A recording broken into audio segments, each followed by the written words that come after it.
Free, jadi jalanan macet, terutama dari jalan Insinyur Haji Juanda Dago tersambung ke Jalan Merdeka sampai ke depan jalan Bank Indonesia. Jadi diharapkan kepada peserta untuk mengatur strategi agar bisa masuk ke Masjid Al-Quwa. Berarti dari dua jalan.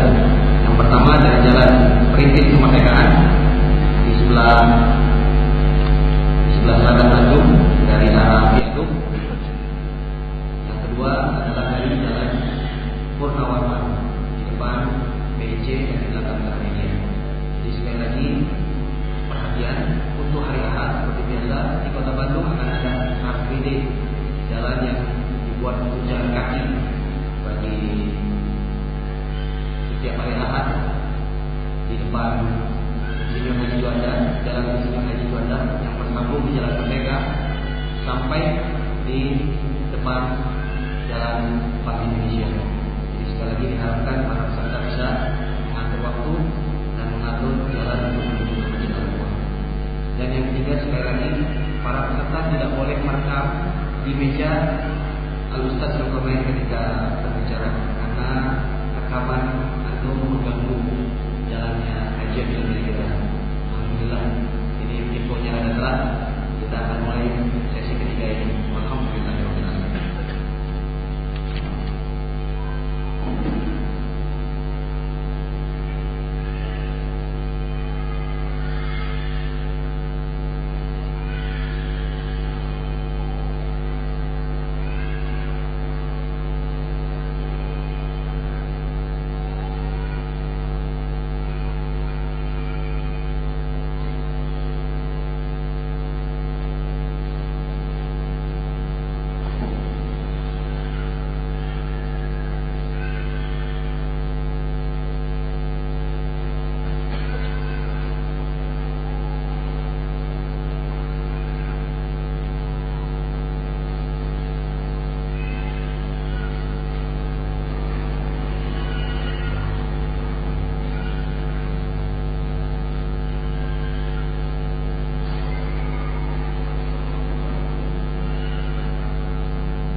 beliau dan saya mengimani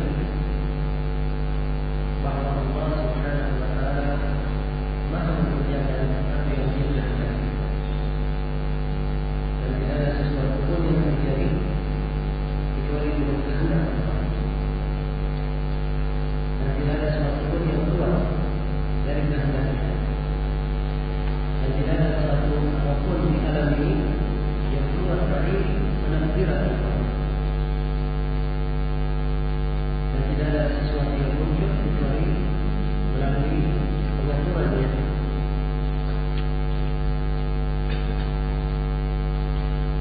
Wala mahila li ahadin min qadar al-makhluk. Dan tidak ada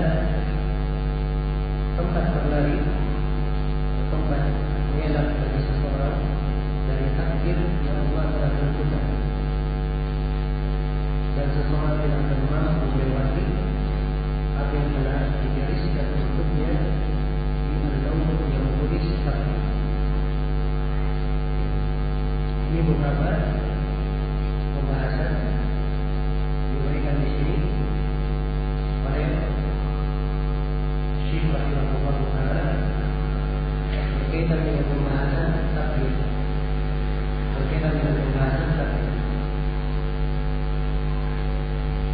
Harus diketahui bahwa beriman kepada takdir Allah Subhanahu wa taala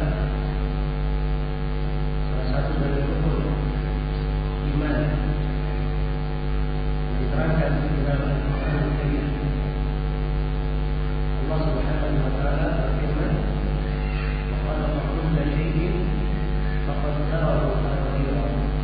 Allah menciptakan segala sesuatu dan menakdirkannya dengan segala dan segala penakdiran.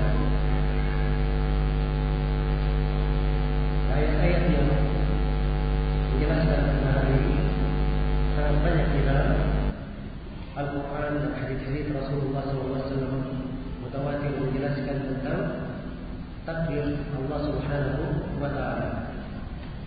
Secara global, seorang hamba dikatakan beriman kepada takdir apabila ia meyakini atau apabila ia berpijak, ia bersetuju pijakan di pembahasan takdir.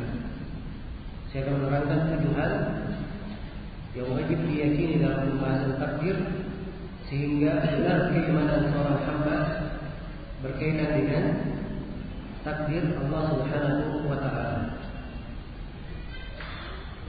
Hal yang pertama dari pijakan ahli sunnah wal jamaah di dalam masalah takdir adalah seorang harus meyakini bahwa segala yang ditakdirkan Allah Maha mengetahui. Segala yang ditakdirkan Allah Maha mengetahui. Allah Maha mengetahui apa yang ditakdirkan setelah terjadi. Allah Maha mengetahui apa yang ditakdirkan sebelum terjadi. Dan Allah Maha mengetahui apa yang ditakdirkan pada saat terjadi. Ilmu Allah Subhanahu wa taala meliputi segala sesuatu. Allah berfirman, "Wa kana Allahu bi kulli syai'in 'alima." Dan adalah Allah Maha mengetahui segala sesuatu. Dan Allah berfirman, "Lita'lamu anna Allah 'ala kulli syai'in qadirun wa anna Allah qad ahata bi kulli syai'in 'ilman." Supaya kalian mengetahui bahwa Allah Maha mampu atas segala sesuatu dan ilmunya meliputi segala sesuatu. Dan doa para malaikat yang disebutkan di dalam Al-Quran, "Rabbana wasi'ta kulla syai'in rahmatan wa ilman." Wahai Rabb kami, sesungguhnya rahmat dan ilmu meliputi segala sesuatu. Ya. Maka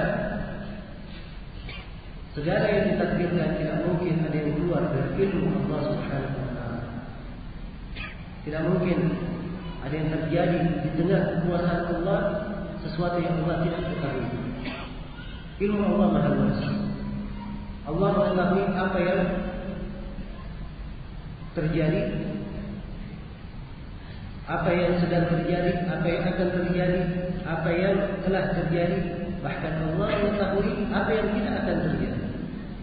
Yang tidak akan terjadi ini, andai kata terjadi, bagaimana terjadinya, Allah Subhanahu wa taala Maha mengetahui. Ya. Dan ini menunjukkan luasnya ilmu Allah. Allah menjelaskan tentang ucapan angan-angan orang-orang yang berada di dalam api neraka. Ya, walau tara idh wuqifu 'ala an-nari faqalu ya laitana nuraddu wa la nukadziba bi ayati rabbina wa nakuna minal mu'minin. Dikata engkau melihat bagaimana orang-orang kafir itu berdiri di depan api neraka. Mereka berkata, perhatikan ucapan orang-orang kafir dalam neraka, andai kata kami dikembalikan ke dunia, maka kami akan beriman kepada ayat-ayat Rabb kami dan kami akan menjadi orang-orang yang beriman. Sekarang saya bertanya, orang kafir di neraka mungkinkah kembali ke dunia? Mungkin atau tidak? Tidak mungkin. Namun Allah kabarkan, andai kata ini terjadi, andai kata terjadi mereka dikembalikan ke dunia, bagaimana terjadinya? Apa yang akan mereka lakukan? Allah kabarkan. Di dalam ayat setelahnya Allah menjelaskan, bal badalahum ma kanu yukhfuna min qabl walau ruddu la'adu ila ma nuhun. Bahkan mereka hanya menampilkan apa yang dulunya mereka sembunyikan, kedustaan. Allah terangkan, andai kata mereka dikembalikan ke dunia, mereka pasti akan mengulangi perbuatan.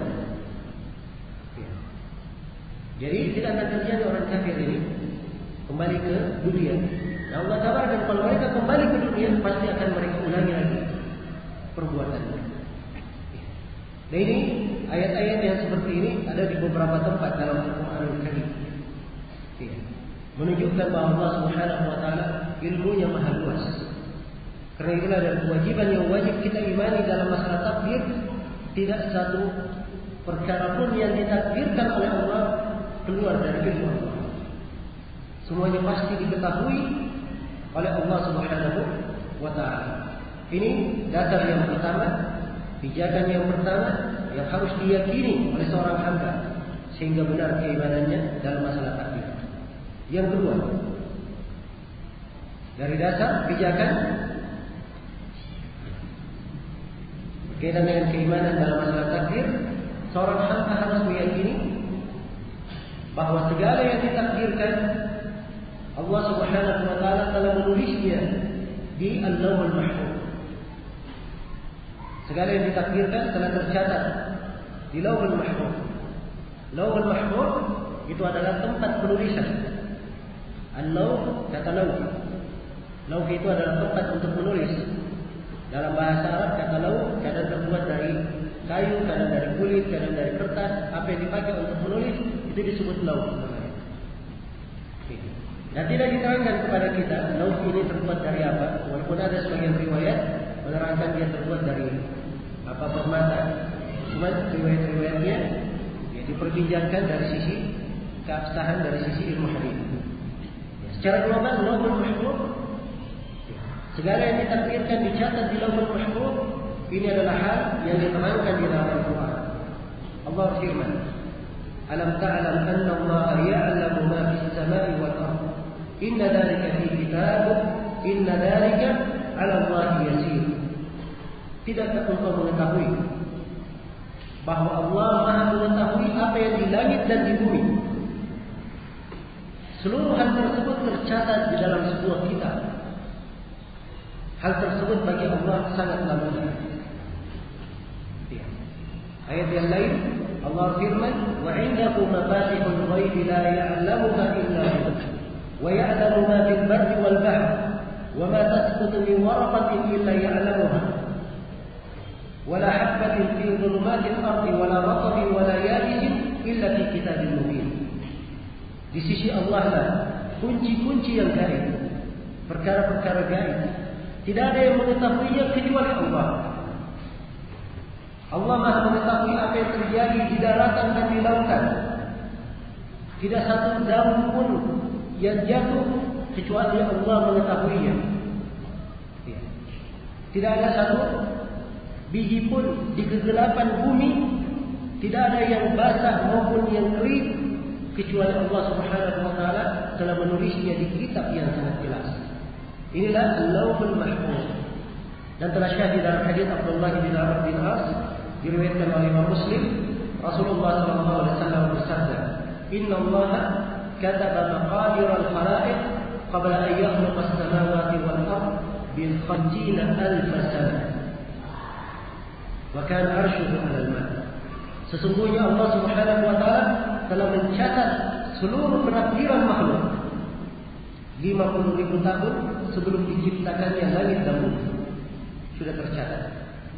Yang di dalam hadis Ubadah bin Samit yang diriwayatkan oleh Imam Ahmad, Rasulullah bersabda, "Awwal ma khalaqa Allahu al-qalam, faqala lahu uktub." Awal yang Allah cipta adalah pena. Kemudian Allah berfirman kepadanya, "Tulislah." Maka pena ini pun bertanya, "Wama aktub, apa yang aku tulis?" Maka Allah firman, "Uktub ila ma huwa kain ila yaumil qiyamah." Tulislah apa yang akan terjadi hingga hari kiamat. Maka si pena pun menulis segala takdir yang terjadi hingga hari kiamat. Nah, apa yang ditulis di Lauhul Mahfuz ini sudah kering. Rasulullah bersabda, "Rufi'atil aqlamu wa jaffatis suhuf." Pena-pena yang menulis telah diangkat dan lembaran-lembaran tempat penulisannya sudah kering tinta di atasnya. Iya, sudah kering tulisan yang berada di atasnya. Maka ini semuanya dari hal yang wajib diyakini berkaitan dengan apa? Berkaitan dengan takdir. Namun harus diketahui bahwa penakdiran itu ada 5 tempat diterangkan di dalam nas-nas Al-Quran dan Hadis. Disimpulkan oleh Ibnu Qayyim bahwa penakdiran ada 5 bagian. Atau 5 terbagi 5. Penakdiran yang pertama, penakdiran yang ditulis di Lauhul Mahfuz. Ini yang kita terangkan tadi. Penakdiran yang kedua adalah penakdiran di alam ruh. Penakdiran di alam ruh. Di situ penakdiran secara umum siapa yang beruntung dan siapa yang merugi. Dan penakdiran yang ketiga adalah penakdiran ketika janin, ketika ditiupkan ruh ke janin yang berada di perut ibu. Ya, diterangkan dalam hadis Ibnu Mas'ud, apabila ditiupkan ruh ke janin yang berada di perut ibu itu, maka diperintah malaikat untuk mencatat 4 perkara, untuk menulis amalnya, ajalnya, rezekinya, dan apakah dia orang yang beruntung atau merugi. Ini penakdiran di perut ibu. Penakdiran yang keempat, penakdiran tahunan di malam Lailatul Qadar. Inna anzalnahu fi Lailatul Qadar. Kami menurunkannya pada malam Lailatul Qadar. Ya, dan di ayat yang lain di surah Ad-Dukhan disebutkan di Lailatul Qadar itu fiha yufraqu kullu amrin hakim. Pada malam itu dibagilah setiap perkara yang bijaksana. Ini penakdiran. Kemudian yang kelima ada penakdiran harian. Ada penakdiran harian. Ini yang disebutkan di dalam firman-Nya, wa kullu yawmin huwa fi sya'n. Dan pada setiap harinya Allah berada pada suatu urusan. Maksudnya di sini penakdiran harian. Jelas ya? Maka ini 5 bentuk dari penakdiran harian. Ya. Kalau seorang membaca misalnya hadis Rasulullah sallallahu alaihi wasallam, "Man sarrahu ayyabasallahu lahu fi atharihi, ya ayyabasallahu lahu fi rizqihi wa yunsi'a lahu fi atharihi, falyaqir rahimahu." Siapa yang senang rezekinya dilapangkan, ajalnya dipanjangkan, maka hendaknya dia menyambung silaturahmi. Mungkin di sini ada yang bertanya, kenapa rezeki bisa ditambah, ajal bisa dipanjangkan? Bukankah semuanya sudah ditulis di penakdiran? Maka ini pertanyaan tidak begitu bermasalah karena kita mengetahui bahwa penakdiran ada berapa? Ada 5. Dan yang mungkin terjadi perubahan di penakdiran yang keempat dan kelima. Kalaupun terjadi perubahan di penakdiran yang keempat dan kelima, semuanya telah tercatat di penakdiran di Lauhul Mahfuz. Jelas ya? Maka tidak ada pertentangan di dalam hadis-hadis Rasulullah SAW. Kemudian yang ketiga dari dasar seorang Muslim dikatakan benar keimanannya di dalam masalah takdir, dia wajib mengimani bahwa segala yang ditakdirkan Allah menghendakinya terjadi. Allah menghendakinya. Karena tidak mungkin ada sesuatu yang terjadi di dalam kekuasaan Allah di luar dari kehendak Allah Subhanahu wa taala. Maha suci Allah dari hal tersebut. Ya, Allah firman, "Fa'alun lima yurid." Allah Maha melakukan apa yang Allah kehendaki. Dan Allah firman, "Walakinnallahu yaf'alu ma yasha." Akan tetapi Allah Subhanahu wa taala mengerjakan apa yang Allah kehendaki. Semuanya di bawah kehendak Allah Subhanahu wa taala. Iya. Baik. Kemudian yang keempat dari dasar keimanan yang membenarkan keimanan seorang kepada takdir, dia wajib meyakini bahwa segala sesuatu yang ditakdirkan ini, makhluk-makhluk yang telah tercipta dan ditakdirkan ini, semuanya adalah ciptaan Allah Subhanahu wa taala. Allah yang mengadakan dan menciptakannya. Allah firman, "Wa khalaqa kulla shay'in faqaddarahu taqdira." Allah menciptakan segala sesuatu, lalu Allah menakdirkannya dengan sebenar-benar penakdiran. Dan Allah firman, "Inna kulla shay'in khalaqnahu biqadar." Sesungguhnya segala sesuatu itu kami ciptakan dengan takdir. Dan Allah Subhanahu wa taala berfirman, "Wallahu khalaqakum wa ma ta'malun." Allah yang menciptakan kalian dan amalan kalian. Iya. Maka segala yang ditakdirkan, Allah yang menciptakannya, Allah yang mengadakannya. Ini prinsip atau dasar yang keempat. Kemudian dasar yang kelima, dari dasar keimanan kepada takdir, kita wajib mengimani umum hikmatihi, bahwa Allah Subhanahu wa taala Maha mempunyai hikmah di belakang segala yang Dia takdirkan. Allah Maha mempunyai hikmah di belakang segala yang ditakdirkan. Wallahu alimul hakim. Dan Allah itu Maha mengetahui lagi Maha bijaksana. Maha mengetahui lagi Maha bijaksana. Dan Allah Subhanahu wa taala berfirman, "Falillahil hujjatul balighah." Milik Allah lah hujjah yang maha mendalam. Iya. Maka apa yang ditakdirkan, Allah Subhanahu wa taala memiliki hikmah di belakangnya. Dan berbicara tentang hikmah ini, ada dua kelompok yang menyimpang di dalamnya. Sebagian ada yang berlebihan dalam masalah hikmah, berlebihan di dalam masalah hikmah, sehingga segala sesuatu harus dia tahu hikmahnya. Dia pertanyakan. Inilah kelompok orang-orang yang banyak mempelajari ilmu filsafat, sedikit-sedikit mempertanyakan apa hikmahnya, apa sebabnya. Dan ini keliru. Sebab segala sesuatu akan manusia bisa sampai ke sana, dan bisa dia tahu hikmahnya. Dia punya ruhnya sendiri, dia tahu bagaimana. Dia tidak tahu bagaimana bentuknya, padahal melekat pada dirinya. Menunjukkan bahwa sebagian hal manusia itu tidak bisa untuk mengetahuinya. Ya. Jelas ya? Ini berlebihan. Sudut yang lain ada yang berlebihan, dia nafikan hikmah. Dia anggap bahwa segala sesuatu itu semata kehendak Allah, tidak ada hikmahnya. Jadi kelompok Al-Jabriyah, kelompok Al-Jabriyah, mereka menyimpang dalam hal ini. Adapun ahli sunnah, pengikut kebenaran, mereka menetapkan bahwa segala yang ditakdirkan Allah mempunyai hikmah di belakangnya. Sebagian dari hikmah itu Allah memberitahukannya kepada kita, dan sebagiannya tidak diberitahukan. Yang tidak diberitahukan kita yakini bahwa Allah Subhanahu wa taala Maha baik di dalam segala perbuatannya. Allah Maha baik di dalam segala perbuatannya. Perbuatan Allah semuanya baik, tidak ada yang jelek. Allah menakdirkan adanya orang yang bermaksiat. Allah menakdirkan adanya orang yang kafir. Allah menakdirkan adanya orang yang beriman, ada orang yang berbuat ketaatan.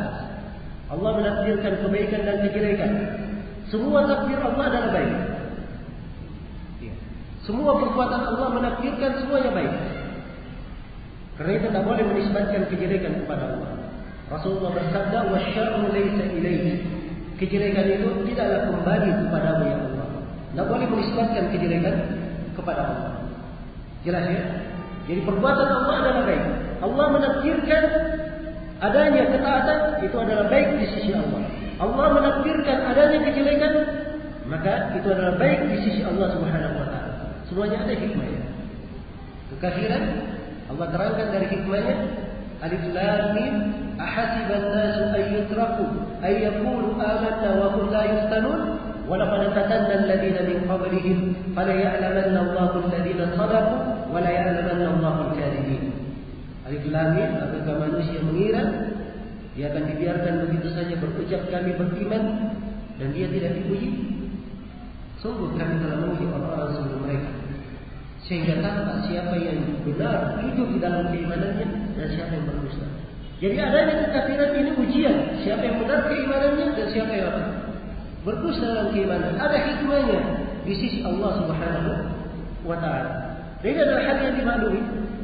Kadang hikmah tersebut di sebagian keadaan tersembunyi, di sebagian keadaan yang lain tanpa hikmahnya. Tanpa hikmahnya. Kadang kita melihat nyamuk ini banyak yang mengganggu, tapi subhanallah dari nyamuk ini Allah Subhanahu wa taala jadikan hikmah, banyak manusia yang mendapat rezeki karenanya.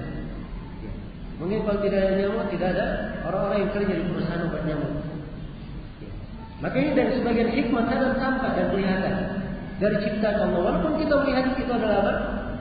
Jelek sepintas lalu, tapi Allah Maha mempunyai hikmah di belakang setiap perkara yang dia lakukan. Jelas ya? Maka ini pokok.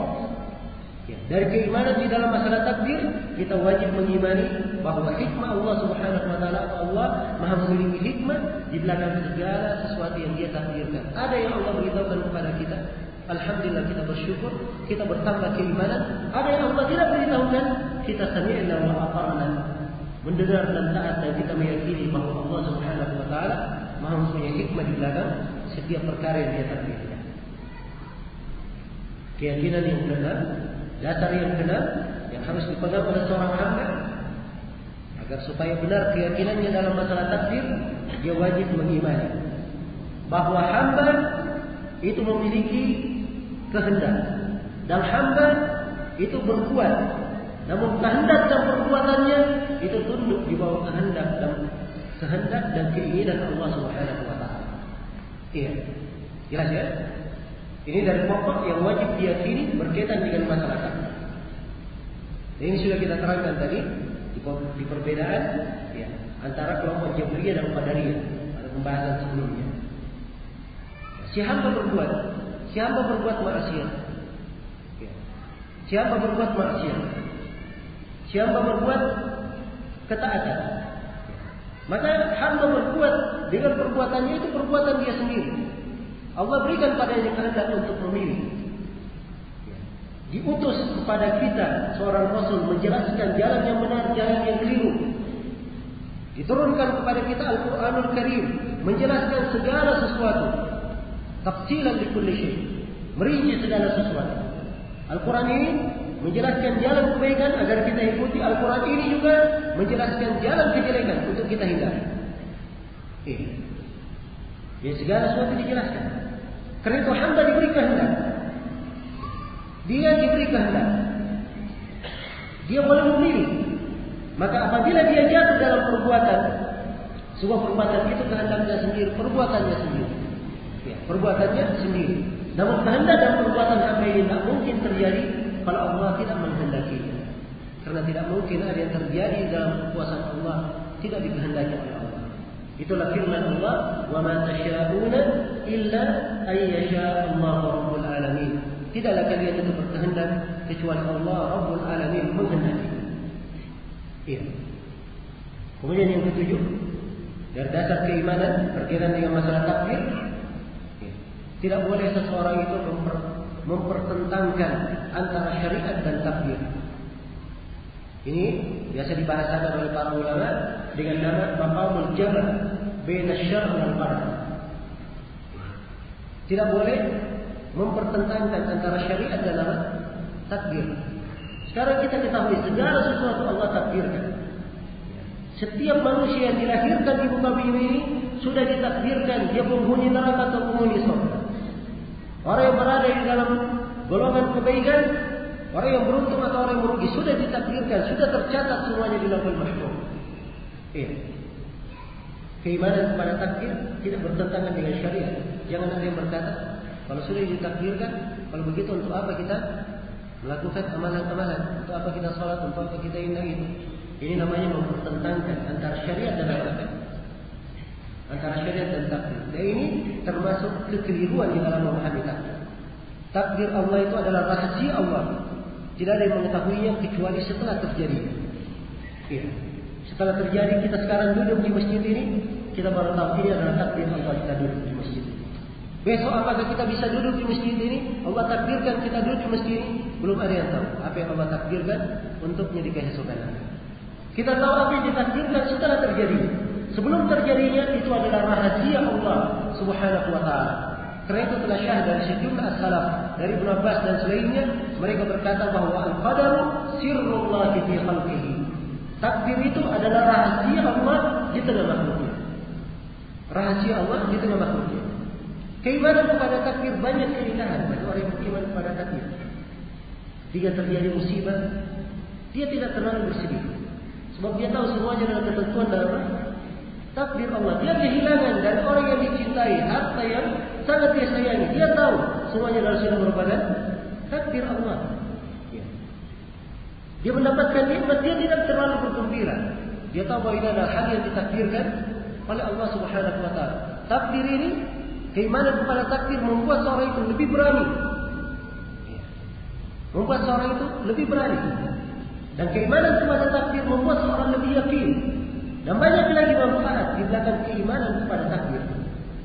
Tapi harus kita yakini bahwa keimanan kepada takdir itu adalah rahasia Allah, tidak ada yang mengetahui.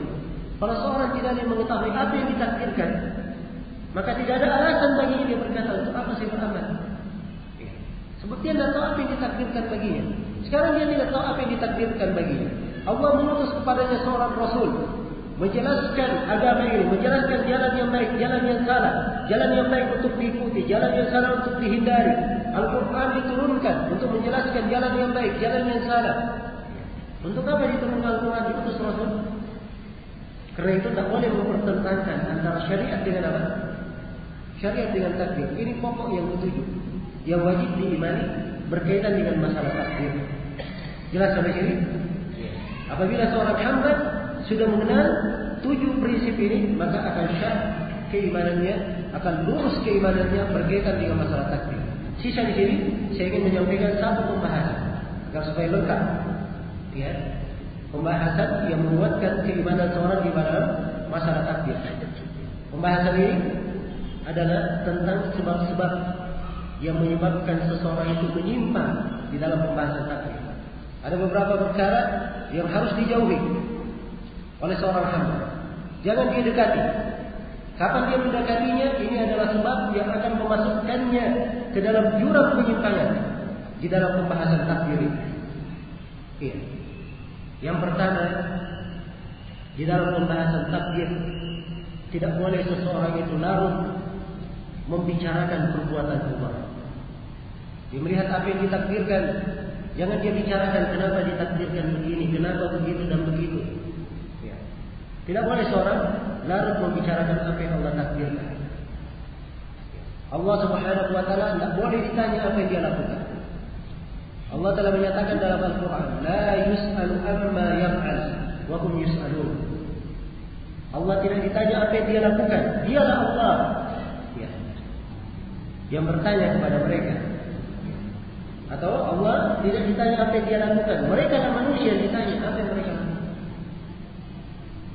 Dan banyak bertanya ini tentang perbuatan Allah, sibuk membicarakan kenapa, apa sebabnya perbuatan Allah ini adalah sumber kesesatan.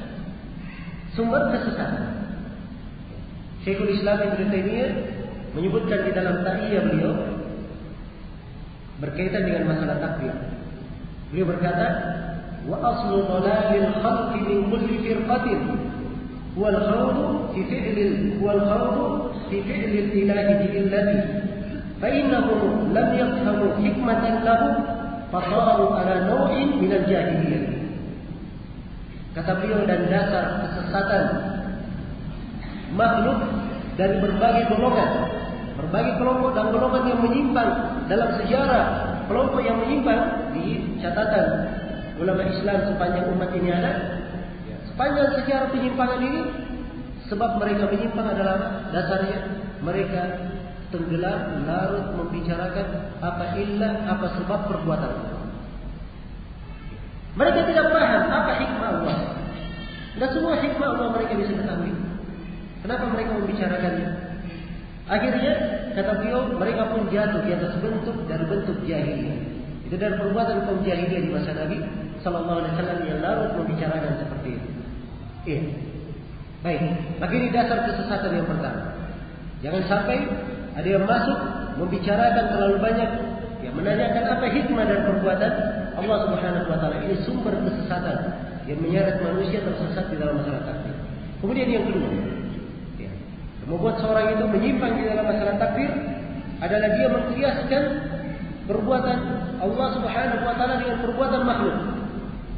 Ya, ini mengkiaskan perbuatan Allah dengan perbuatan makhluk. Ini semuanya berasal dari syaitan. Ya, karena memang asal pertama orang yang berkias itu asalnya dari iblis. Ya, masuk ke dalam kias yang keliru.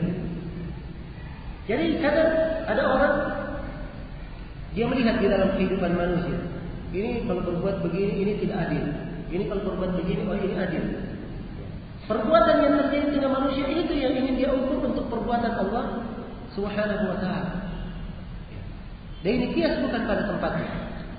Tidak boleh mengkiaskan perbuatan Allah Subhanahu Wa Taala dengan perbuatan apa? Perbuatan makhluknya. Karena itu dari dasar utama yang menyebabkan seorang keliru dalam masalah takdir kalau dia kiaskan perbuatannya dengan perbuatan Allah Subhanahu Wa Taala. Saya beri contoh. Orang-orang Qadariyah sudah berlalu bersama kita penyebutannya. Kenapa mereka mengingkari bahwa perbuatan itu, perbuatan yang mereka lakukan, mereka katakan itu perbuatan saya sendiri, bukan perbuatan Allah. Kehendak saya sendiri, bukan kehendak Allah. Kenapa mereka berkata seperti itu? Asalnya begini. Kalau antum lihat, kadang bahasanya bahasa yang indah untuk didengarkan, bahasa yang menipu. Mereka berkata, kalau saya berzina, maka perbuatan zina saya ini adalah perbuatan saya sendiri, kehendak saya sendiri, bukan kehendak Allah, bukan kehendak siapa? Ya, bukan kehendak Allah. Kenapa? Sebab dia kiaskan dirinya dengan siapa?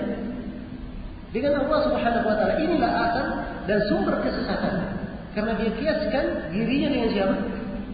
Allah Subhanahu Wa Taala. Ini dasar kesesatannya. Kita sudah terangkan tadi bahwa si hamba ini ketika dia berzina, maka perbuatannya bagi dia adalah kejelekan. Allah telah menerangkan jalan. Dia jatuh di dalamnya, maka itu adalah kesalahan dirinya sendiri. Adapun Allah Subhanahu Wa Taala menakdirkan apa yang ditakdirkan, Allah Subhanahu Wa Taala Maha melakukan apa yang Allah kehendaki. Dan seluruh perbuatan Allah adalah baik. Sisi jawaban yang kedua untuk masalah ini akan datang nanti.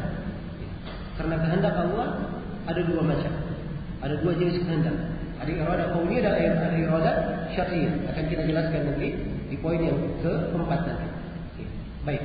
Sekarang kita masih di poin yang kedua. Jadi dari sumber kesesatan apabila mengkiaskan perbuatan Allah dengan perbuatan makhluk. Kemudian yang ketiga dari sumber kesesatan di dalam masalah takdir, apabila akal itu ikut mengambil andil, iya, ikut mengambil andil di dalam menjatuhkan hukum pada suatu perkara dia baik atau dia jelek. Ini sebenarnya bahasa ya, disebut dengan nama at-tahsin wa at-taqbih al-aqliyah. Ya. Tentang masalah siapa yang menjatuhkan hukum ini perkara ini baik atau perkara ini jelek. Siapa yang menetapkan hukum ini? Di dalam pembahasan ini ahli sunnah berada di pertengahan antara dua kelompok yang menyimpang. Ya. Ahli sunnah mengatakan bahwa yang baik itu adalah apa yang ditetapkan baik oleh Allah Subhanahu Wa Taala, ditetapkan baik oleh syariat. Dan yang jelek itu adalah apa yang dianggap jelek oleh syariat dan akan bisa memahaminya. Akan bisa apa? Bisa memahaminya. Dan akal itu tidak bertentangan dengan apa yang Allah syariatkan. Ini pemahaman umat Islam berkaitan dengan masalah ini. Adapun kelompok Mu'tazilah, bagi mereka yang baik adalah apa yang dianggap baik oleh akal. Yang jelek adalah apa yang dianggap jelek oleh akal. Jadi kalau menurut akal mereka jelek, tapi menurut syariat baik, bagi mereka itu jelek. Syariat tidak dipakai. Ini dasar pemikiran Mu'tazilah. Apabila nas Al-Quran bertentangan dengan akal, akal yang mereka dahulukan. Akal yang mereka dahulukan. Baik. Kelompok yang kedua yang menyimpang namanya kelompok Jabriyah. Kelompok Jabriyah mereka hilangkan akalnya. Akal tidak berfungsi. Yang baik adalah apa yang dianggap baik oleh syariat. Yang jelek adalah apa yang dianggap jelek oleh syariat. Akal tidak ada ikut andil di dalamnya. Akal tidak ada ikut andil di dalamnya. Ini bahasa orang-orang apa? Orang-orang Jabriyah. Ya. Dan perhatikan ya bahasa orang Jabriyah ini kelihatannya manis bahasanya. Perhatikan bahasanya. Yang baik al-hasan ma hasanahu syari'. Wal qabih ma qabbahahu syari'. Yang baik itu apa yang dianggap baik oleh syariat. Yang jelek apa yang dianggap jelek oleh syariat. Itu bahasa mereka. Mirip dengan bahasa ahli sunnah tadi. Tapi ahli sunnah menambah bahwa akal tidak bertentangan. Bisa memahami apa yang dianggap baik dan dianggap jelek. Kalau mereka tidak, akal tidak ada urusannya dengan itu. Akal tidak dipakai. Dipahami ya? Ini beda antara dua hal ini. Maka sekarang akal apabila dia masuk berbicara, memberikan hukum terhadap apa yang Allah takdirkan, inilah sumber kesesatan. Inilah sumber kesesatan. Karena itulah ukuran yang paling utama terhadap sebuah perbuatan adalah syariat. Al-Quran menjelaskannya sebagai hal yang baik, kita anggap baik. Hadits menjelaskannya sebagai hal yang baik, kita anggap baik. Al-Quran menjelaskannya, hadits menjelaskannya sebagai hal yang jelek, maka kita pun menganggap jelek. Dan ingat bahwa apa yang dijelaskan oleh Al-Quran yang baik maupun yang jelek, akal tidak bertentangan dengannya. Ini prinsip dasar di dalam masalah ini. Kapan akalnya yang menjadi hukum satu-satunya di dalam menganggap baik dan menganggap jeleknya sesuatu, maka ini adalah sumber kesesatan. Kapan akal tidak dikatakan tidak punya andil di dalam hal ini juga adalah sumber kesesatan. Jelas ya? Baik. Maka ini sumber kesesatan yang ketiga. Kemudian sumber kesesatan yang keempat berkaitan dengan masalah takdir. Ya. Apabila seseorang tidak bisa membedakan antara iradah kauniyah dan iradah syar'iyyah. Ini dua jenis iradah. Ya. Allah Subhanahu wa taala mensifatkan dirinya memiliki iradah, memiliki keinginan, memiliki kehendak. Namun keinginan dan kehendak Allah ini dijabarkan di dalam ayat-ayat Al-Quran dan hadis terbagi dua. Keinginan dan kehendak Allah terbagi dua. Yang pertama ada namanya iradah kauniyah, qadariyah. Yang kedua namanya iradah diniyah, syar'iyyah. Ya. Kalau saya lebih ringkas lagi, iradah kauniyah dan iradah syar'iyyah. Ringkasnya. Jadi dua jenis iradah. Kalau diterjemah dalam bahasa Indonesia, diterjemahkan kehendak, keinginan. Jelas ya? Sekarang saya akan menjelaskan perbedaan-perbedaannya supaya tampak. Ada perbedaan. Jadi kita harus mampu membedakan antara dua jenis iradah ini. Kapan tidak dibedakan, seorang tidak mampu membedakannya, maka ini antara sebab yang bisa menjatuhkan seseorang keliru di dalam pembahasan takdir. Ya. Baik. Iradah kauniyah itu berkaitan dengan kehendak Allah yang pasti terjadi. Sesuatu yang Allah kehendaki pasti terjadi. Kalau iradah kauniyah, kehendak Allah kaitannya dengan sesuatu yang pasti terjadi. Itu iradah kauniyah. Kalau iradah syar'iyyah adalah kehendak Allah Subhanahu wa taala terhadap sesuatu yang mungkin terjadi, mungkin tidak terjadi. Ya. Contoh iradah kauniyah, seperti contoh Allah Subhanahu wa taala berfirman, "Innama amruhu idza arada syai'an an yaqula lahu kun fayakun." Sesungguhnya perkara Allah itu apabila Allah menginginkan sesuatu, memiliki iradah, menginginkan sesuatu, Allah hanya berkata kun, terjadilah, maka terjadilah. Ini iradah di sini iradah apa namanya? iradah kauniyah. Ya, iradah kauniyah. Ya. Allah Subhanahu wa taala menakdirkan adanya kekafiran. Ini iradah apa? Iradah kauniyah. Allah menakdirkan adanya kekafiran. Ya. Iradah kauniyah. Kalau iradah syar'iyyah, Allah menakdirkan adanya keimanan. Ya. Allah Subhanahu wa taala menakdirkan misalnya Allah Subhanahu wa taala menghendaki keimanan untuk Fir'aun. Fir'aun diajak masuk Islam oleh Nabi Musa. Tapi apakah Fir'aun masuk Islam? Dia tidak masuk Islam. Jelas ya? Maka ini sifatnya iradah apa? Iradah syar'iyyah. Iradah syar'iyyah. Jadi iradah syar'iyyah kadang dia terjadi. Allah menghendaki keimanan. Kadang dia beriman, kadang tidak beriman. Diperintah melakukan salat, melakukan ketaatan. Kadang dia melakukan, kadang dia tidak melakukan. Ini iradah syar'iyyah. Tapi iradah kauniyah pada sesuatu pasti dia terjadi. Ini perbedaan yang pertama. Perbedaan yang kedua, iradah kauniyah itu kaitannya pada sesuatu yang mungkin dicintai oleh Allah, mungkin tidak dicintai. Kalau iradah syar'iyyah itu pasti pada sesuatu yang dicintai oleh Allah. Pasti pada sesuatu yang dicintai oleh Allah Subhanahu wa taala. Jelas ya? Ya. Allah menakdirkan menghendaki Fir'aun kafir. Terjadi kekafiran Fir'aun? Saya tanya, terjadi kekafiran Fir'aun? Terjadi. Allah menghendakinya? Jawabannya ya. Kehendak apa? Iradah kauniyah. Apakah Allah cinta Fir'aun itu kafir? Jawabannya tidak. Karena iradah kauniyah tidak mengharuskan Allah mencintai. Sama tadi dengan syubhatnya orang-orang Qadariyah tadi. Ya, perhatikannya sisi kesesatannya Qadariyah. Mereka katakan kalau Allah setuju dia melakukan perzinahan, itu artinya Allah cinta dengan perzinahan. Ini benar atau tidak ucapannya? Jawabannya tidak benar. Allah menghendaki dia berbuat zina, tapi apakah Allah cinta padanya? Jawabannya tidak. Sebab iradah kauniyah. Ini iradah Allah Subhanahu wa taala sifatnya kauni. Bermakna kauni. Jelas ya? Jelas sampai sini. Ada perbedaan-perbedaan yang lain, tapi saya tidak ingin terlalu berpanjang lebar menguraikan perbedaan antara iradah kauniyah dan iradah syariah. Cukup di sini, sekira sudah jelas kita bisa membedakan antara iradah kauniyah dan iradah apa? Iradah syariah. Iya, iradah kauniyah dan iradah syariah.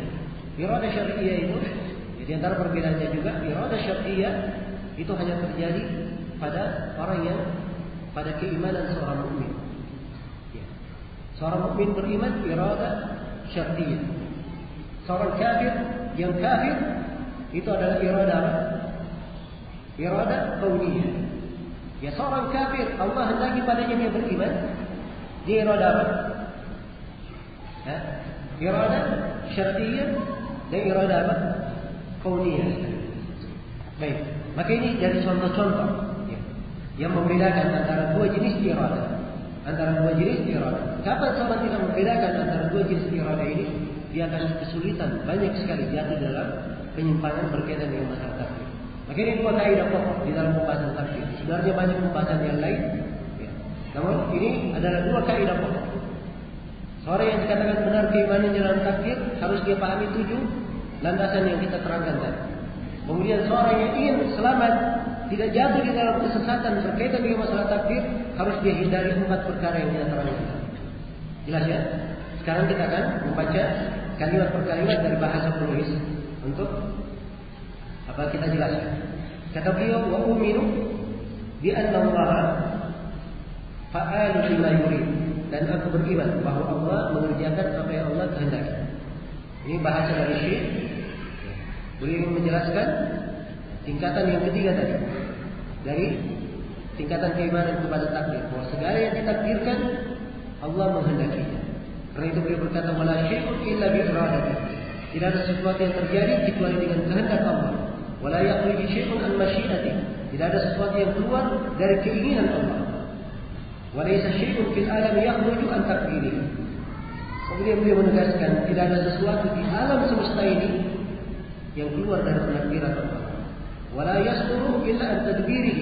Dan tidak mungkin dia muncul kecuali melalui pengaturan Allah Subhanahu wa taala.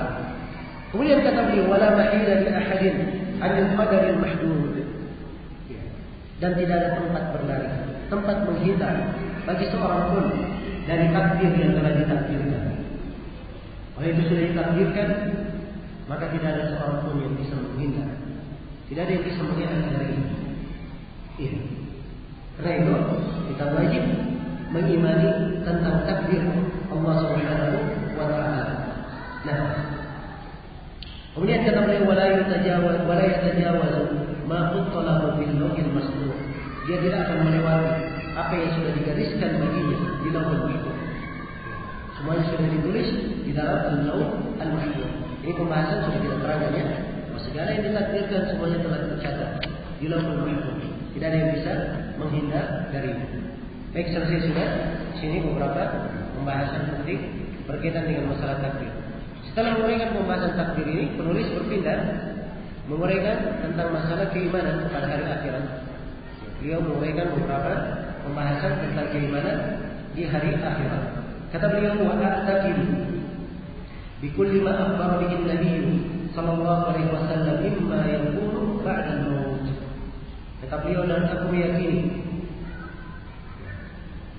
wajiban mengimani setiap perkara yang dikabarkan oleh Nabi sallallahu alaihi wasallam bahwa hal tersebut akan terjadi setelah kematian.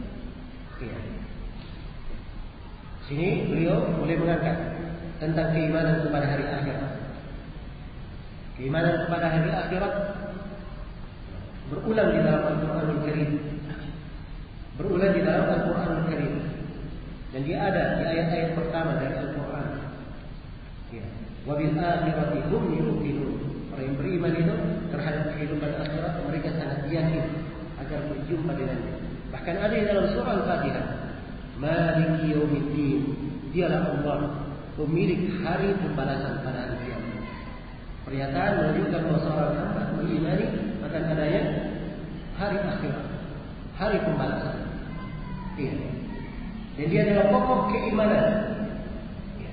Diterangkan di dalam ayat-ayat Al-Quran.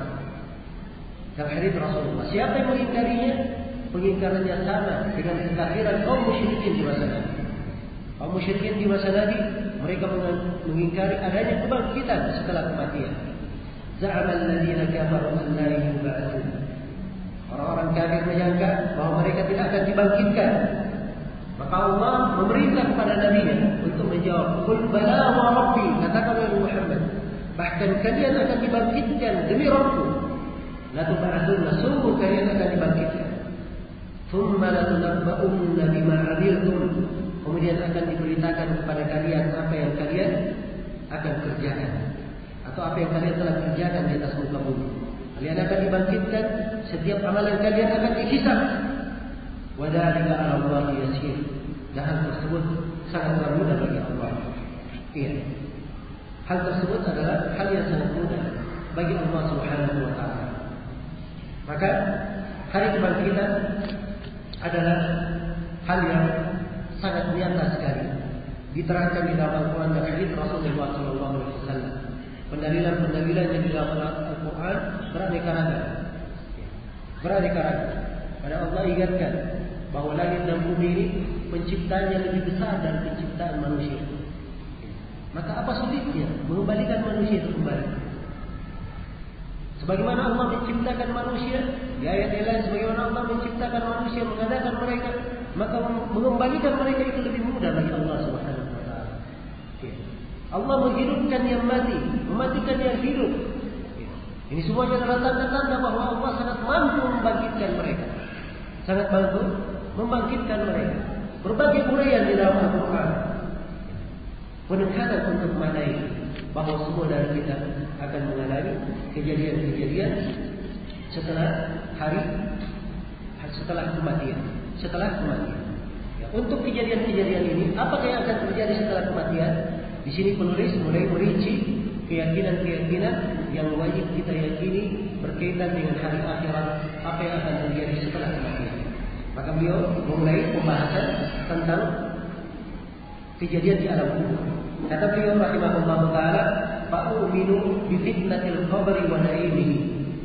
Kata beliau, aku beriman akan adanya ujian di alam kubur dan adanya kenikmatan di alam kubur. Nah, ini dua hal diterangkan di dalam Al-Quran dan diterangkan di dalam hadis Rasulullah SAW, bahwa di alam kubur ada kenikmatan bagi orang yang beriman, orang yang taat. Di alam kubur ada siksaan dan penderitaan bagi siapa yang bermaksiat, siapa yang jahil kepada Allah Subhanahu wa taala. Orang yang beriman, Allah terangkan, "Yutsabbitullahu alladziina aamanu bil qawli tsabit fil hayatid dunya wa fil akhirah."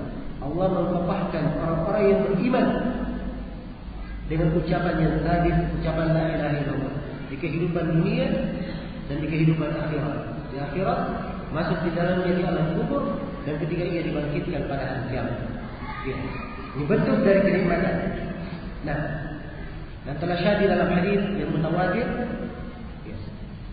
kejadian tentang kehidupan di alam barzakh, di alam kubur ini, di mana tentang orang yang telah benar keimanannya, atau seorang mukmin diceritakan di dalam hadis, apabila ruhnya dicabut, maka datanglah malaikat dengan bau yang sangat harum, kemudian mencabut ruhnya dengan halus, kemudian dibawalah ruh ini ke langit. Begitu sampai di pintu langit, penjaga langit berkata, siapakah ruh yang harum ini? Maka dikatakan dia adalah si fulan, anak si fulan. Maka dibukakanlah pintu langit pertama, terus naik ke langit yang kedua. Kemudian ditanya dengan pertanyaan yang sama, kemudian terus naik ke langit sampai ke Illiyin. Kemudian Allah firman, kembalikanlah ruh hambaku ke jasadnya. Maka ia pun dikembalikan ke jasadnya. Ini menunjukkan kepada kita bahwa kehidupan di alam kubur itu ada keterkaitannya antara ruh dan jasad. Ada keterkaitannya antara apa? Ruh dan jasad. Karena itu dari kedustaan orang-orang yang selalu menggambarkan di masa ini bahwa ada ruh gentayangan, itu adalah kedustaan. Apalagi ada ruh yang kembali berdiri dia seperti balas dendam. Seperti yang biasa digambarkan di kebanyakan acara-acara rusak yang bisa ditonton di televisi. Nah, adalah hal yang merusak akidah. Jasad punya keterkaitan dengan ruh di alam kubur. Tidak mungkin ada yang bisa kembali. Jelas ya? Ada yang bisa kembali. Ya, apa yang distilahkan oleh sebagian orang dengan kata mati suri, itu tidak ada di dalam syariat kita. Kalau mati suri dalam artian jasadnya sudah tidak bergerak, tiba-tiba bergerak lagi, ada sebagian orang sudah dianggap meninggal, tapi ternyata 12 jam setelah itu bergerak lagi. Itu ada di istilah kedokteran, tapi hakikatnya dia belum meninggal. Jelas ya? Tapi kalau dikatakan mati suri, ruhnya sudah keluar balik lagi ke dalam, itu kedustaan atas nama agama. Tidak ada di dalam agama kita hal yang menunjukkan tentang hal tersebut. Bahkan yang ada di dalam agama adalah pengingkaran akan hal tersebut, hal yang menentang hal tersebut. Allah firman, wa annahum ilaina wa annahum la yarji'un, dan mereka itu tidak akan kembali lagi. Maka ini nas tegas menunjukkan bahwa ruh tidak mungkin lagi kembali. Tidak mungkin lagi kembali ke jasadnya di kehidupan dunia. Dia hanya bisa kembali nanti di kehidupan mana? Di kehidupan di alam kubur. Maka ruh ini dikembalikan ke jasadnya di alam kubur. Berdirilah orang ini di alam kuburnya. Datanglah Munkar dan Nakir bertanya. Ditanya dengan 3 pertanyaan. Rabbuka, siapa Rabbu? Siapa nabimu? Apa agamamu? Dia menjawab dengan mudahnya, menjawab dengan ringannya. Maka setelah itu dibukakanlah, dilapangkanlah kuburnya sejauh mata memandang. Kemudian dibukakan untuknya celah dari pintu sorga. Kemudian datanglah orang yang sangat indah rupanya. Ia bertanya, siapa kamu tahu, wahai orang yang sangat indah rupamu? Dia berkata, aku adalah amalan salihmu di dunia. tidurlah engkau hingga hari kebangkitan. Ini ruh seorang mukmin. Ya. Ruh seorang mukmin wajib kita yakini. Wajib kita yakini. Ya. Walaupun seorang menjadi kuburan sekarang ini, dia tidak akan bisa melihat kuburan yang dilapangkan demikian jauh. Jelas ya? Sebab ini dari kehidupan di alam lain, di alam barzakh. Jelas ya? Baik. Kalau ruh seorang kafir, kebalikannya. Seorang yang kafir dalam sebuah riwayat, seorang yang mujrim dalam sebuah riwayat, seorang munafik, apabila sakaratul maut sudah mendekatinya, maka datanglah malakul maut, datanglah para malaikat mencabut nyawanya dengan bau yang tidak enak, dicabut dengan sangat kerasnya, sehingga kadang sebagian dari ruh matanya mengikuti, sebagian dari manusia matanya mengikuti ruhnya yang keluar, keberadaan matanya mengikuti ruhnya yang keluar. Kemudian ia dibawa ke langit. Penjaga langit berkata, siapakah ruh yang busuk ini, bau yang busuk ini? Maka dikatakan dia adalah si fulan, anaknya si fulan. Maka diperintah oleh Allah Subhanahu wa taala, lemparkan ruh tersebut kembali ke jasadnya. Ia pun dilemparkan tersungkur kembali ke jasadnya. Duduklah ia. Kemudian datanglah Munkar dan Nakir bertanya dengan 3 pertanyaan. Tiap kali dia ditanya, dia menjawab, ha la adri, sami'tu an-nasa yaquluna syai'an faqultu. Ha, saya tidak tahu. Saya hanya mendengar manusia mengucapkan seperti itu, maka aku pun ikut mengucapkannya. Sekali lagi, perhatikan. Orang yang di kehidupan dunianya belajar agama hanya dengar-dengar saja, ikut-ikutan saja, dan dia tidak belajar, ini seperti ini keadaan. Dia pernah dengar tapi tidak bermanfaat untuknya di alam kubur. Ha la adri, saya tidak tahu. Saya hanya mendengar manusia mengucapkan seperti itu, saya ikut mengucapkannya. Maka tiap kali dia ditanya, dia tidak menjawab. Kata Nabi, dia dipukul dengan mitraqah, sebuah palu, sebuah gada. Andai kata gada ini dipukulkan ke gunung Uhud, kata Nabi, maka gunung Uhud akan hancur berkeping-keping. Tiap kali dia dipukul, dia menjerit. Jeritannya didengar oleh seluruh makhluk, kecuali jin dan manusia. Andai kata jin dan manusia mendengar jeritan orang yang disiksa di alam kubur ini, mereka akan tersungkur mati mendengar. Jelas ya? Ini belakangan ada yang menyebarkan kaset, katanya dia rekam dari mana, suara-suara siksaan di mana, di alam kubur. Ini andai kata benar, ya, mungkin alat perekamannya akan hancur, dia pun akan mati. Jelas ya? Maka ini menunjukkan bahwa itu adalah hal yang tidak benar. Sebagian manusia kadang menampilkan sesuatu hanya ingin beda dengan yang lain. Karena itu indah bagi seorang yang mengetahui ilmu agama, dia bisa membedakan ini benar dan ini salah. Maka ini keadaan seorang yang berada, orang kafir atau munafik, fajir yang berada di alam kubur. Setelah itu disempitkanlah kuburannya sampai kuburannya itu menjepitnya, tulang belulangnya tercerai-berai. Dibukakan celah dari pintu neraka. Datang orang yang sangat jelek rupanya. Dia bertanya, siapakah engkau, wahai orang yang sangat jelek rupamu? Dia berkata, aku adalah amalanmu di dunia. Aku adalah amalanmu di dunia. Maka di sebagian dari dalil-dalil yang menjelaskan penetapan adanya kenikmatan dan adanya siksaan di dalam alam kubur. Kalimat kubur di sini, fitnatul qabr, kata qabr, kuburan, tempat untuk menanam manusia. Apakah manusia ditanam saja dapat siksaan dan kenikmatan? Kalau dia dimumikan atau dibakar, dia tidak dapat seperti ini? Jawabannya tidak. Di sini pembahasan kalimat kubur, ini pembahasan karena ini adalah kondisi kebanyakan manusia. Ada bahasa lain lebih umum disebut dengan nama alam barzakh. Ya, alam barzakh. Siapapun dari manusia pasti akan masuk ke sana. Akan datang ke alam barzakh, akan melewati alam barzakh. Dan ini sekali lagi penetapan tentang kehidupan di alam kubur, penetapannya ada di dalam Al-Quran, ada di dalam hadits Rasulullah Sallallahu Alaihi Wasallam. Di masa ini ada sebagian orang yang mengingkari adanya kehidupan di alam kubur. Alasannya apa? Dia berkata hadits-haditsnya adalah hadits ahad. Ini keliru ya, kejahilan dari beberapa sisi. Yang pertama, yang menjelaskannya bukan hadis, ayat. Kemudian hadis yang menjelaskannya bukan hadis ahad, dia hadis mutawatir. Hadis mutawatir yang menjelaskannya lebih dari 10 sahabat yang meriwayatkan hadis tentang kejadian di alam kubur. Ayat-ayat Al-Quran ada sekitar 8 ayat yang menerangkannya. Banyak ayatnya, saya cukup sebutkan di sini 2. Di antaranya adalah firman Allah Subhanahu wa taala di surah Al-Mu'minun, "Hatta idza jaa'a ahadahumul maut, qala rabbi irji'un la'alli a'malu salihan fima taraktu." Kalla innaha kalimatun huwa qailuha wa min wara'ihim barzakhun ila yaumi yub'atsun.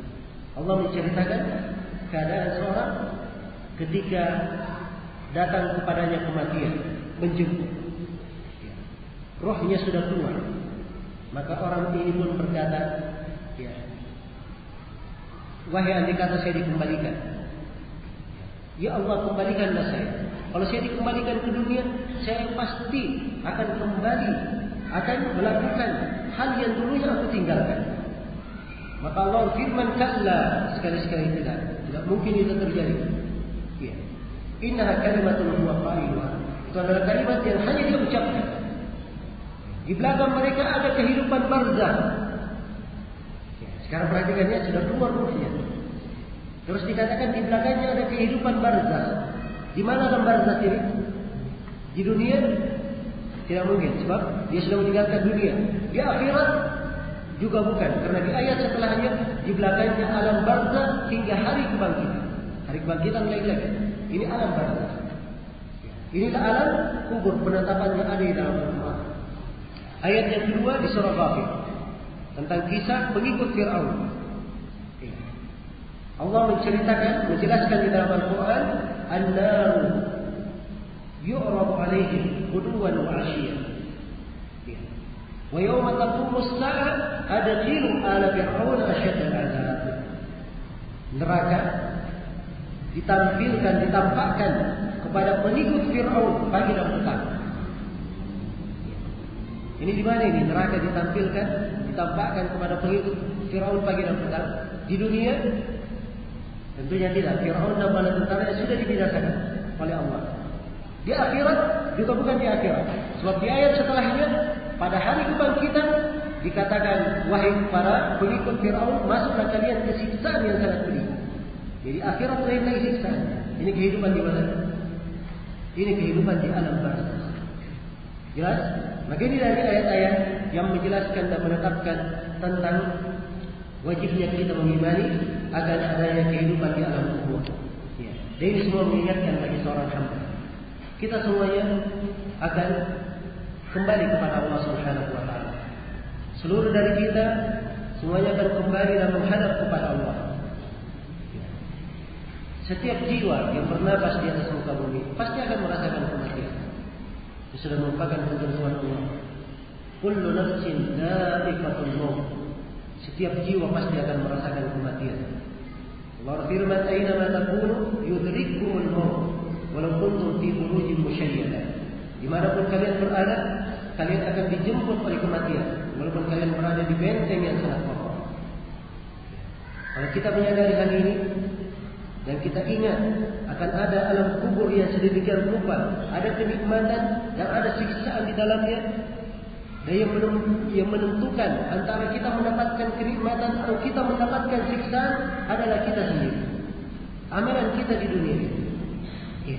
Maka ingatlah selalu Allah telah berfirman, "Man 'amila shalihan falinafsihi wa man asaa'a fa'alaiha wa ma rabbuka bidhallamin lil 'abid."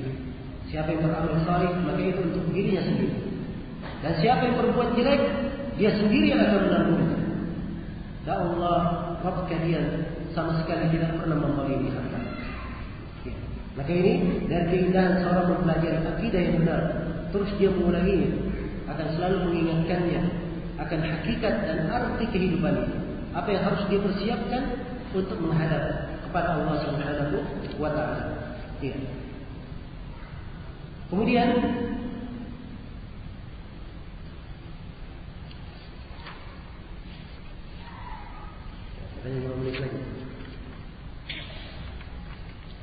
ini pembahasan setelah ini adalah berkaitan dengan masalah ruh dikembalikan ke jasad, kemudian hari kebangkitan. Jadi perlu waktu ya untuk menjelaskannya. Kita perlu rinci beberapa kejadian di hari kiamat. Waktu Jadi kita langsung saja akan menjawab beberapa pertanyaan. Insyaallah kalau untuk materi kita selesaikan nanti pada pertemuan di hari esok. Baik, untuk sementara saya cukupkan pembelajaran sampai sini. Subhanallah wa bihamdihi, asyhadu an la ilaha illa anta, astaghfiruka wa atubu ilaik.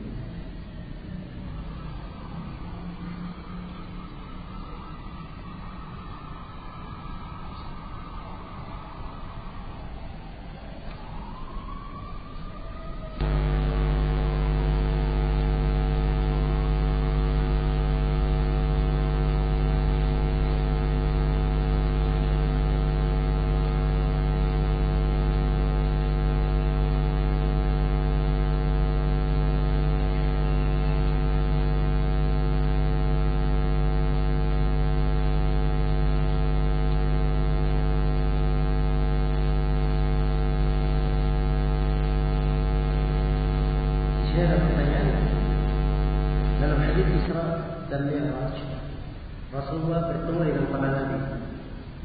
Dengan hari tersebut apakah menjadi dalil bahwa roh para nabi ada di langit, bukan beraja dalam kubur?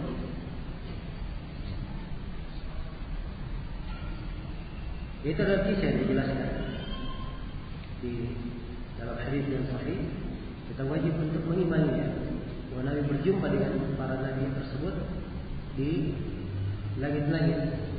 Di langit pertama, langit kedua, dan langit ketiga.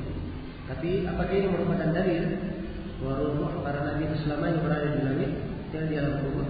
Wallahu ini bukan dari perkara yang kita layak masuk di dalamnya. Karena di dalam hadis itu kan tidak diterangkan. Dan ingat, berkaitan dengan masalah gaib, seorang tidak boleh meyakini suatu apapun kecuali kalau ada dalil yang menjelaskan. Ini titik pertama yang ingin saya jawab untuk pertanyaan ini. Kemudian yang kedua, saya ingin ingatkan bahwa berkaitan dengan pembahasan akidah, berkaitan dengan pembahasan keyakinan, seseorang jangan terlalu banyak memikirkan pertanyaan kalau begini dan kalau begitu, atau dia ingin mencari sesuatu yang sesuatu itu tidak diterangkan di dalam hadis. Ini akan membuka pintu masalah untuk diri sendiri. Ini bukan cara bagi seorang hamba untuk mempelajari akidah.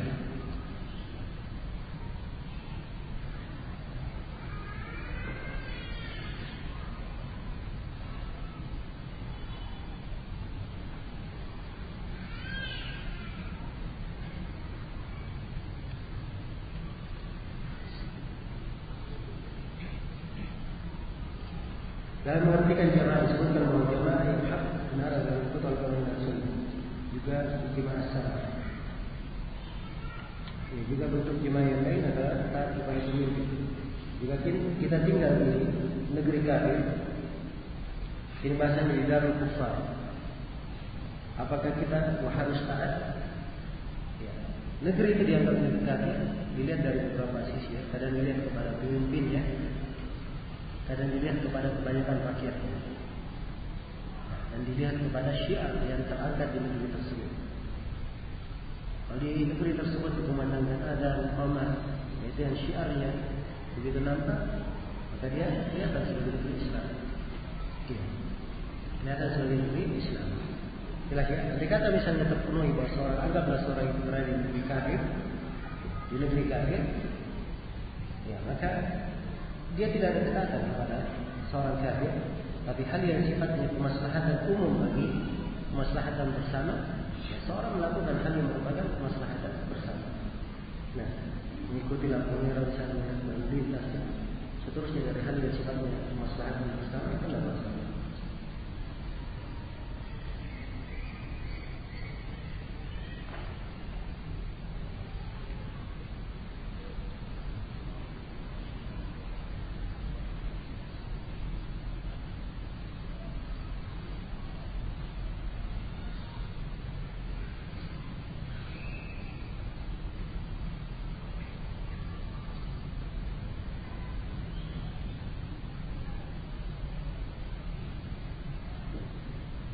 Ya, ada juga pertanyaan fikih.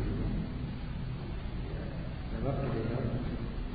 Adakah ketentuan dalam Islam mengenai sistem bagi hasil mubarak? dalam melakukan bisnis. Apabila ada bagaimana ketentuan bagi hasil tersebut. Jadi diatur ketentuan umum di pertemuan sebelumnya di Mahadul Salah saya sudah jelaskan bahwa di dalam bersyirikat, buat syirikat dalam itu ada ketentuan-ketentuan dan pembagian yang telah kita terangkan. Nah, secara umum kalau ada keuntungan maka semuanya memperoleh keuntungan, dan kalau ada kerugian semuanya memikul kerugian. Ini sistem mudawarah, ciri. Adapun bagaimana bagi hasilnya itu sesuai dengan kesepakatan. Tapi bentuk bagi hasilnya adalah dengan persenan atau dengan jatah. Misalnya dia katakan saya antara dua orang 50-50 atau 60-40, atau dia bentuk dengan jatah. Kalau misalnya semuanya ada 10 jatah, engkau adalah 5 dan saya adalah 5 dan semisal dengan itu. Adapun kalau dia pastikan misalnya keuntungan ini adalah modal, silakan kamu pakai berdagang, tapi setiap bulannya kamu bayar, kamu beri kepada saya keuntungan 1 juta, maka ini tidak diperbolehkan. Tidak diperbolehkan, sebab dia pastikan 1 juta. Orang ini memakai modal untuk berdagang, dia mungkin beruntung, mungkin tidak beruntung. Keuntungannya mungkin 1 juta, mungkin lebih, mungkin kurang. Karena itu tidak diperbolehkan dia memastikan dengan jumlah angka yang sudah pasti dia terima. Tapi dia sebutkan persenan. Kesepakatannya dibangun di atas persenan atau di atas pembagian.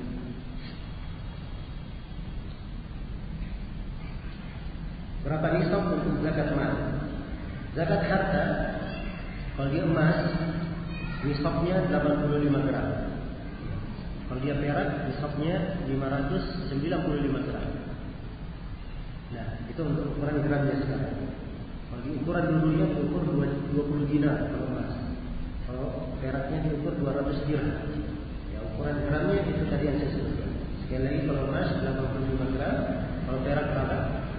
595 gram. Bisa dilihat harganya di pasar.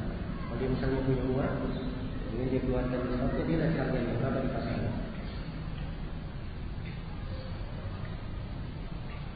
Biji-bijian apa saja yang wajib dikeluarkan zakatnya? Berapa nisabnya? Untuk biji-bijian hasil bumi yang dikeluarkan, kalau hasil buminya perlu biaya, ya hasil bumi itu perlu biaya menghasilkan, maka yang dikeluarkan adalah 1/5. Tapi kalau tidak perlu biaya, ya, cukup ditanam, tumbuh sendiri dan keluar hasilnya, maka yang dikeluarkan adalah 1/10. Dikeluarkan adalah 1/10. Saya ulang ya. Kalau dia perlu biaya, ya, perlu biaya dikeluarkan 5%. Kalau dia tidak perlu biaya, maka dikeluarkan 10%. Kalau misalnya sebagiannya ada biayanya, sebagiannya gratis, maka dikeluarkan 7,5%. Setengahnya.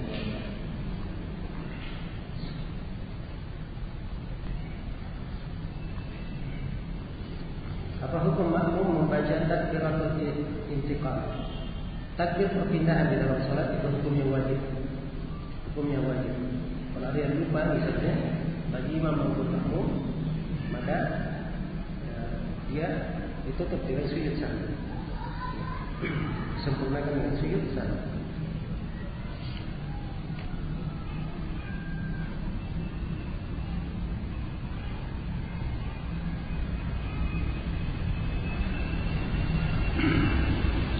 Siapa yang berhak memvonis orang lain sebagai khawarij? Khawarij itu kalau dikatakan vonis bulan khawarij, itu sama saja dia vonis orang ini ahlul bidah atau murji'ah dan seterusnya. Dan vonis yang seperti ini kembali kepada ahlul ilm, kembali kepada orang yang berilmu, sebab dia sifatnya adalah pemikiran bidah yang mungkin tidak semua orang yang bisa memahami. Kecuali kalau bid'ahnya bid'ah jelas seperti bid'ah kaum Syiah Rafidhah, orang-orang Syiah yang mengkafirkan Abu Bakar dan Umar, maka ini siapapun bisa memvonisnya, sebab dia adalah perkara yang jelas dan terang. Ya, orang awam pun bisa memberikan hukum bahwa ini adalah orang Syiah Rafidhah. Ya. Tapi kalau permasalahannya detail, ya, maka itu dikembalikan kepada orang yang berilmu. Sebab masalah vonis ini adalah masalah yang riskan, masalah yang sangat riskan. Seorang jangan bergampangan di dalamnya. Rasulullah SAW bersabda, "Man qala li akhihi ya kafir, faqad ba'a bihi man ahaduhuma. In kana kama qala, wa illa hara alaihi." Siapa yang berkata kepada saudaranya wahai kafir, maka ini kalimat harus ditanggung di salah satu dari keduanya. Kalau benar seperti yang dia katakan tidak apa-apa. Tapi kalau tidak, kalimat itu akan kembali kepada dirinya sendiri. Ya. Maka jangan sembarangan menjatuhkan vonis kepada orang lain.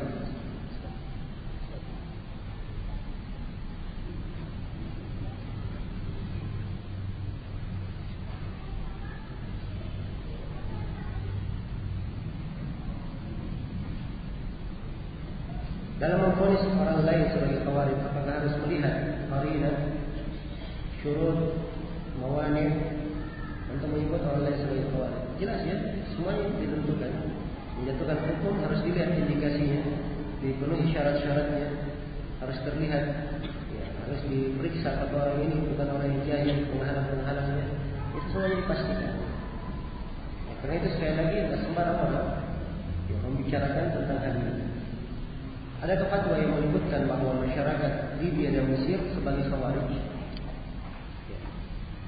Kalau mereka dianggap khawarij itu clear ya polisi. Clear polisi.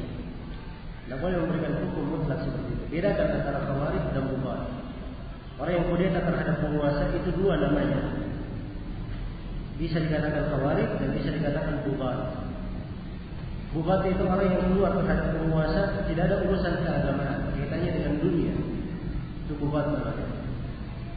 Kalau dia melakukan kudeta terhadap penguasa karena keyakinan dianggap itu adalah ibadah, dianggap itu adalah jihad, nah ini namanya khawarij. Yang namanya khawarij. Jelas ya? Kita tahu bahwa kebanyakan masyarakat itu orang-orang yang jahil, tidak paham agama, tidak mengerti, liku-liku, tipu daya orang-orang kafir dalam menunggangi kaum muslimin, dan tidak bisa memikirkan akibat dari perbuatan. Ya. Melayangkan ratusan bahkan ribuan nyawa kaum muslimin yang melayang karenanya, berbagai harta, benda, dan kehormatan yang terlanggar, semuanya tidak bisa dipertimbangkan pada orang-orang umum seperti itu. Lalu pada orang-orang yang berilmu, mereka bisa menimbang perkara sesuai dengan tuntunan syariat. Karena dasarnya perbuatan seseorang ketika menyikapi kezaliman penguasa tidaklah dipadamkan dengan cara yang seperti itu. Adalah cara yang tidak disyariatkan. Cara yang tidak disyariatkan. Terhadap penguasa yang zalim, Nabi SAW berkata, kata beliau, "Isma' wa ati', dengarlah kamu dan taat kepadanya." Dalam riwayat yang lain, "Wa in darabuka wa akhadhu malaka," walaupun mereka memukulmu, mengambil hartamu. Dalam riwayat yang lain, Nabi menceritakan satakunu umuman, kata beliau, satakunu atharatun umurun tunkiruna. Akan terjadi nanti ada penguasa yang lebih mementingkan dirinya dan perkara-perkara yang kalian ingkari. Maka para sahabat bertanya, "Ya Rasulullah, apa yang kami kerjakan kalau terjadi seperti itu?" Maka Nabi memerintahkan untuk bersabar, tidak ada yang lain. Perintah untuk bersabar. Namun umat ini kurang memahami apa arti sabar itu. Mereka anggap bahwa orang yang bersabar itu adalah orang yang kalah. Ini keliru. Dan semua orang yang mengalah dia kalah. Fir'aun sedemikian jahatnya dia sebagai penguasa, sewenang-wenang menindas Bani Israel, membunuhi anak laki-laki mereka, menindas kehormatan mereka. Nabi Musa tidak pernah memerintah Bani Israel untuk melakukan demonstrasi, apalagi mengkudeta Fir'aun. Yang ada hanya diperintah bertakwa kepada Allah dan bersabar. Dan ketika Fir'aun dibinasakan oleh Allah, Allah tidak menyebut dari usaha Bani Israel kecuali satu saja, kecuali kesabaran mereka. Allah terangkan di dalam Al-Quran, "Wa awratna al-qawma alladhina kanu yastad'afuna masyarik al-ardi wa magharibaha allati barakna fiha wa tammat kalimatu rabbika al-husna ala bani Israil bima sabaru." Dan kami wariskan setelah Firaun dibinasakan, Allah firman, kami wariskan bumi itu dari timur sampai baratnya. Kami wariskan kepada kaum yang dulunya mereka tertindas di atas muka bumi. Dan telah sempurna kalimat Rabbul yang Maha Agung kepada Bani Israel karena kesabaran mereka. Hanya disebut kesabaran saja, tidak ada yang lain. Maka kesabaran adalah hal yang baik bagi masyarakat Muslim dalam menyikapi perkara yang tidak baik dari penguasanya. Nah, kemudian yang menjadi masalah juga pada sebagian masyarakat kita, setiap kali terjadi masalah di sebuah negeri, yang selalu disalahkan adalah penguasa. Dan ini keliru. Kalau ingin mencari kambing hitam, jangan kambing hitam, selalu kambing hitamkan penguasa.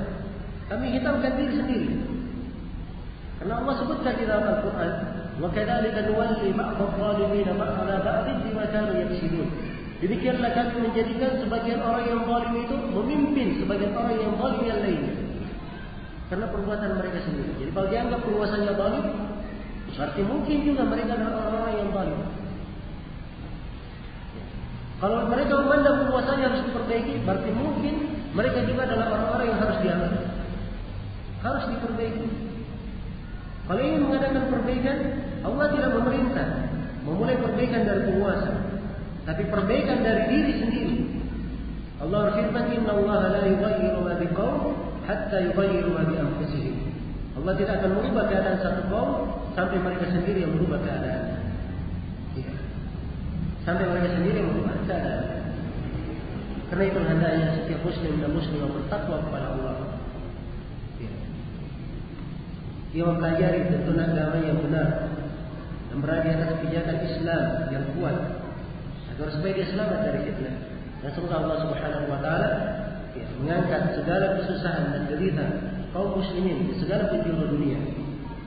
Dan semoga Allah Subhanahu wa taala selalu memberikan taufik dan inayah kepada seluruh kaum muslimin dan muslimat dimanapun mereka berada untuk selalu bertakwa kepada Allah, selalu mendekatkan dirinya kepada Allah dengan hal yang disyariatkan, bukan dengan hal yang bertentangan dengan tuntunan agama ini. Inna waliyyu dzalika wal qadiru alaih.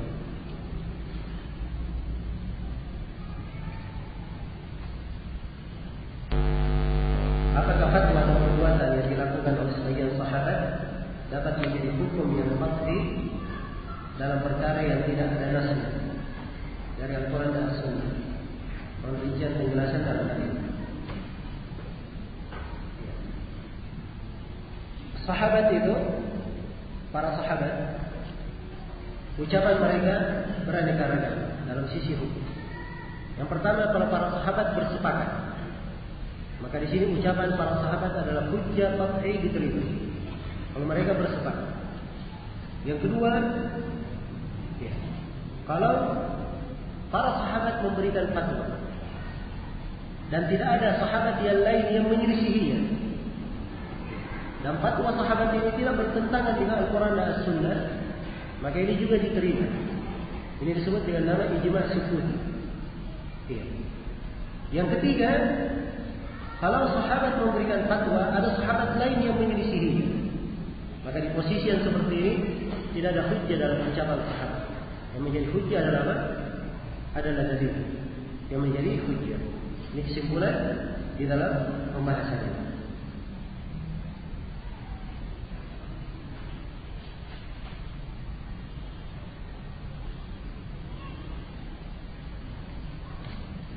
Apa hukum bertepuk tangan dalam Islam?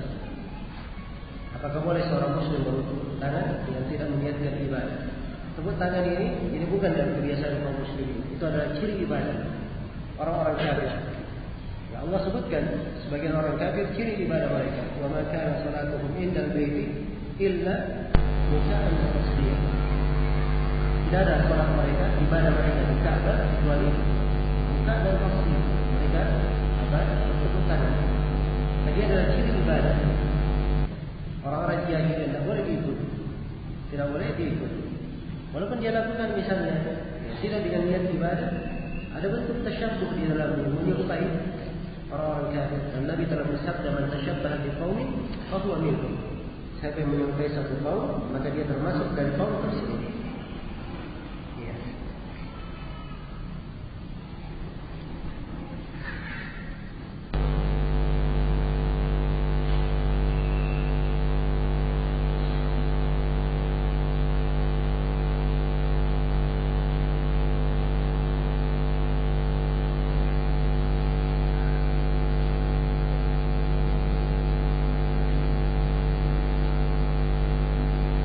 Saya pernah mendengar tentang tauhid mulkiyah.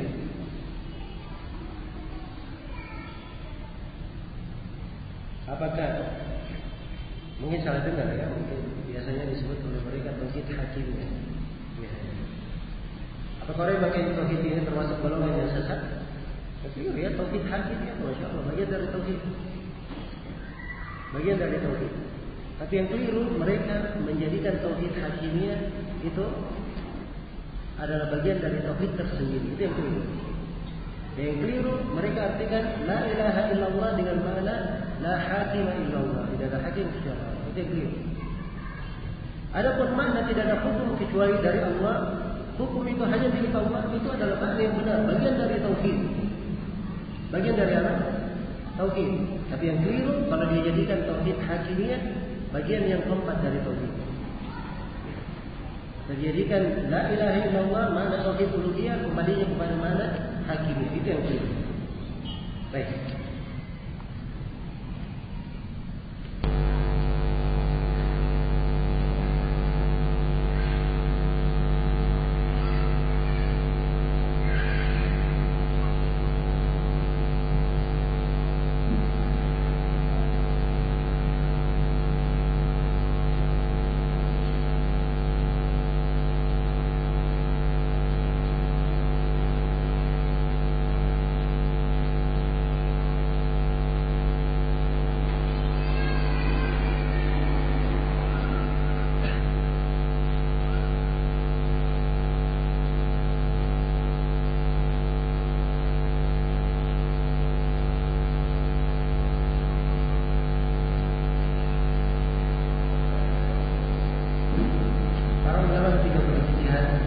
Jika benar maka mendapat 2 pahala, jika salah 1 mendapat 1 pahala. Apakah sama dengan pahala membaca Al-Quran yang hurufnya sampai 10 pahala? Dan Al-Quran ada hadis khusus ya, al-mahiru bil Qur'ani ma'al kirami ma'al bararatil kirami ma'al safaratil bararatil kiram. Orang yang mahir membaca Al-Quran itu bersama para malaikat yang maha baik dan maha mulia, malaikat yang baik dan mulia. والذي يقرأ القرآن وهو يتتأتع فيه وهو عليه شاق فله أجران. Orang yang membaca Al-Quran dia tidak lancar, berarti yang membacanya dia dapat 2 pahala. Dia mendapat 2 pahala. Iya.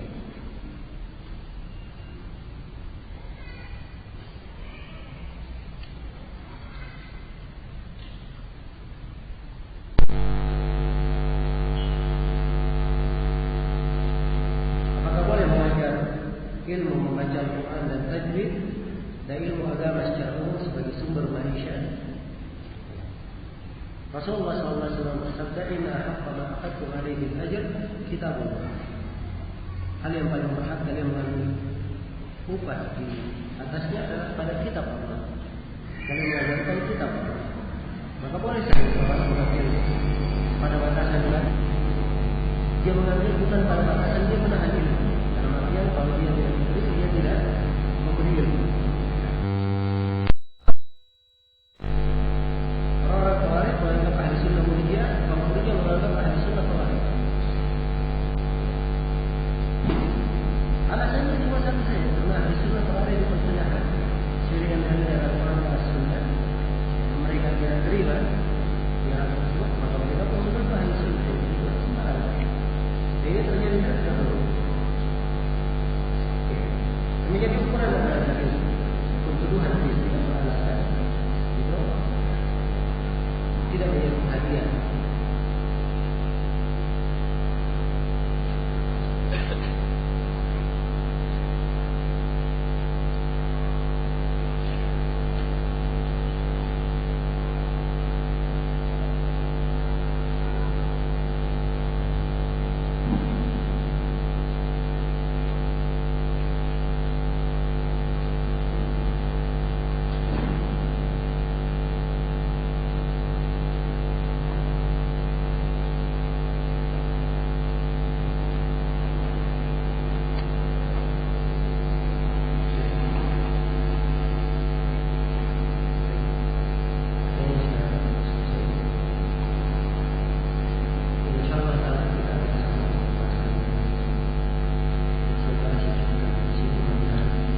Bismillah. Alhamdulillahirabbil alamin. Daurah hari pertama di Masjid Al-Ukhuwah sudah selesai. Besok diingatkan sekali lagi kita akan mulai pukul 9 pagi waktu Indonesia bagian barat. Sekali lagi bagi yang ingin menginap di Masjid Al-Ukhuwah, segera mendaftarkan namanya di panitia di halaman Masjid Al-Ukhuwah Balai Kota Bandung. Sekian, terima kasih. Jazakumullah khairan.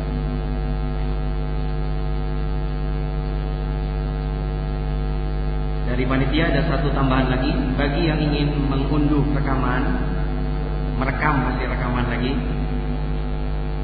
disarankan